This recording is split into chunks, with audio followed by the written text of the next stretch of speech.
আমার মতন দুঃখী কেউ নাই। কেমন দুঃখ, আমি দুনিয়ায় যে সময় আসছি ওই সময় দুনিয়া দেখছি, জন্মের 3 দিন পরে আর দুনিয়া দেখি নাই।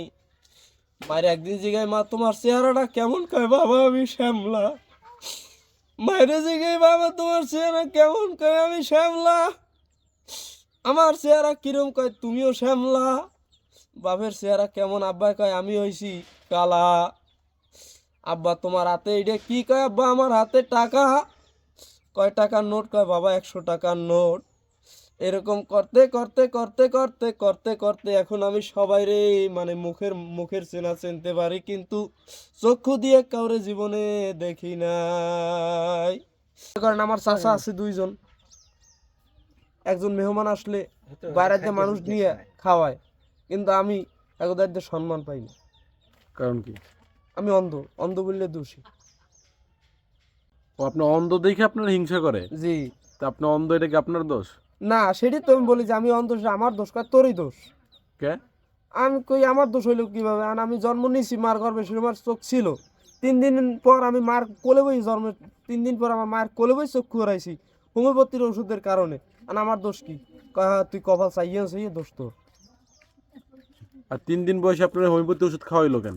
হোমিওপ্যাথি ওষুধটা এটা খাওয়াইছি কিনা জানেন? কে? এটা খাওয়াইছি হলো আমার দাদি আর আমার আব্বাই। হচ্ছে কি, আমার হাম জাগছে। তা হাম জাগলে তো স্বাভাবিক বাচ্চারা চিৎকার পারবে, জ্বালা পোড়া লাগবে, জ্বর উঠবে, বাচ্চারা কান্না করবে। তা আমার এই জ্বর কমাইতে যাইয়ে আমার এই ওষুধ খাওয়াইছিল। তো ওষুধ খাওয়াইছে যার কাছ থেকে, সে বর্তমানে এখন মাওলানা, আগে ডাক্তার ছিল। আমার রাবিদের চাচা হয় মাওলানা নাসির উদ্দিন ওসমানী। তার সেও বলছে যে তুমি যদি এখন এই ওষুধ খাওয়াও, আমার বাপেরে বলছে, তাহলে ছেলের একটা অঙ্গহীন হবে, একটা অঙ্গ না একটা অঙ্গ হারাই যাবে। আপনি জ্বর কমান্য ওষুধ দেন, অঙ্গ হারাই গেলে আমরা বুঝবো মানে। ওষুধ খাওয়াইছে, চক্ষু হারাইছে। তারপর মনে করেন যে ঢাকা, খুলনা, বরিশাল, মানে বাংলাদেশের যে 64টা জেলা, এই চক্ষুর কারণে 64টা জেলা খালি ঘুরছে, কোনোটায় কোনো ডাক্তারে কোনো কাম করতে পারে না। চক্ষু আর ভালো হবে না। আচ্ছা, আপনাদের কোনো সময় পৃথিবী দেখেন নাই? আপনার কল্পনায় পৃথিবী কিরকম? কি মনে হয় পৃথিবীটা কিরকম? সেটা আমি নিজে অনুভবও করতে পারি না। আপনার আব্বা আম্মা কারো চেহারা তো আপনার মনে নেই? না। এখন আপনি কি হই, আপনি বলছেন মাঝখানে আপনার মিজানুর রহমান আজহারির মতন হইতে চান, হ্যাঁ, বিষয়টা একটু বলেন। এরকম বিষয়টা মানে যেমন সে তো ইসলামের দাওয়াত দেয়, যেমন ইসলামের প্রচার প্রসার করে, হ্যাঁ। আমি ওরকমের ইসলামিক প্রচার প্রসার করতে চাই, মানে এরকম ভাইরাল হইতে চাই, আমি জানি মানুষকে দিনের কথা বলতে পারি এরকম। এই যদি দর্শকের হাতে যদি এরকম কিছু থাকে তাহলে। আপনি বয়ান করতে পারেন? বয়ান করে শুনান তো। ইন্নাল হামদুলিল্লাহ। এই দুনিয়ায় যার যে অঙ্গ নাই তারই কষ্ট। যেরকম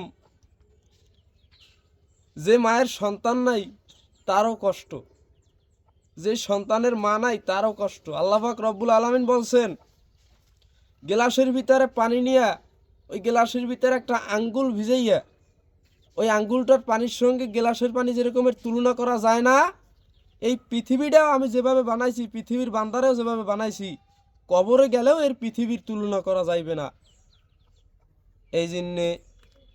এই জন্যে কোরআন বুঝে শূন্য পড়তে হবে, সদা সর্বদা অটট চালু রাখতে হবে। কোরআন পড়তে পারো না, জিকির চালু রাখতে হবে।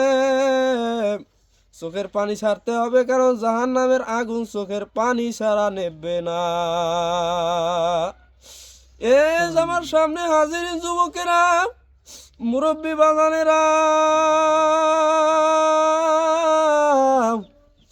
আল্লাহ বলছে, হাকিকত সে তো দুনিয়া ভি খবর হয়, দুনিয়া কি নুমা এসবার নজরু হয়। সারাদিন দুনিয়ার পিছনে দৌড়াইছো, দৌড়াইতে দৌড়াইতে দৌড়াইতে দৌড়াইতে একদিন আজরাইলের সামনে বললে, আজরাইলে খপ করে তোর জানটা লইয়ে যাইবে। ওই দিন দুনিয়ায় তোরে বাঁচাইতে পারবে না, তোর মায় তোরে বাঁচাইতে পারবে না, তোর বাবাই তোরে বাঁচাইতে পারবে না, তোর জোরের ভাই তোরে বাঁচাইতে পারবে না, তোর বোন তোরে বাঁচাইতে পারবে না, তোমার ভালোবাসার স্ত্রী তোমারে বাঁচাইতে পারবে না, তোমার স্বামীও তোমারে বাঁচাইতে পারবে না। যে বাঁচাইতে পারবে সে হচ্ছে আল্লাহ নবী রহমত মুস্তাফা সাল্লাল্লাহু আলাইহি ওয়াসাল্লাম। তারে চেনার মতন চিন্না, তার সুন্নাহ মান্য কবরে যাওয়া লাগবে। কারণ আমাদের এই দুনিয়াটা হয়েছে একটা কাঠের বেলার মতন, বাসতে বাসতে বাসতে বাসতে আমরা যাইতে আছি কোথায়? যাইতে আছি অন্ধকার কবরের উদ্দেশ্যে। এই জন্যে বুঝে শূন্য কবরে যাওয়া লাগবে। আর 5 ওয়াক্ত নামাজ সদা সর্বদা পড়া লাগবে। আমি অন্ধ মানুষ কথাটা বলিয়ে গেলাম, আগামীতে হইব নাও আমি বাঁচতে পারি এই রমজান মাসের মতো। এই দুনিয়ায় ভিতরে যত মানুষ এতিম মিসকিন যত আছে, আমার মতো দুঃখী কেউ নাই। আমার মতন দুঃখী কেউ নাই। কেমন দুঃখ, আমি দুনিয়ায় যে সময় আসছি ওই সময় দুনিয়া দেখছি, জন্মের 3 দিন পরে আর দুনিয়া দেখি নাই। মায়ের একদিন জিগায়, মা তোমার চেহারাটা কেমন? কয় বাবা আমি শ্যামলা। মায়ের জিগায়, বাবা তোমার চেহারা কেমন? কয় আমি শ্যামলা। আমার চেহারা কিরম? কয় তুমিও শ্যামলা। বাপের চেহারা কেমন? আব্বা কয় আমি হইছি কালা। আব্বা তোমার হাতে এটা কি? কয় আব্বা আমার হাতে টাকা। কয় টাকার নোট? কয় বাবা 100 টাকার নোট। এরকম করতে করতে করতে করতে করতে করতে এখন আমি সবাই রে মানে মুখের চেনা চিনতে পারি, কিন্তু চক্ষু দিয়ে কাউরে জীবনে দেখি নাই। এই জন্যে বাবা আপনারা একটু চক্ষু বুঝে চিন্তা করেন। আসলে দুনিয়াটা কিন্তু ক্ষণস্থায়ী, ঠিক না? ঠিক। দুনিয়া কিন্তু ক্ষণস্থায়ী, আখেরাত চিরস্থায়ী। এই আখেরাতের কামাই করে যান, সদা সর্বদা কিছু না পারেন ইংলিশ মিডিয়ামে পড়েন, জাতি পড়েন বাজান। যুবক ভাইরা মুরব্বী বাবাজির একটু কোরআনকে পড়ার চেষ্টা করেন, হাফেজি না হোক একটু দেখিয়ে পড়ার চেষ্টা করেন। কারণ দুনিয়ায় তো কোরআন তো দুনিয়ায় লাভ, আখেরাতেও লাভ। আপনি ইঞ্জিনিয়ার হয়েছেন এতে, কিন্তু দুনিয়ায় লাভ আছে, আখেরাতে কোনো লাভ নাই। আল্লাহ আমরা যেসব কিছুই বললাম না কেন, আল্লাহ পাক আমাদেরকে আমল করার তৌফিক দান করুক, আমিন। বিসমিল্লাহির রহমানির রহিম।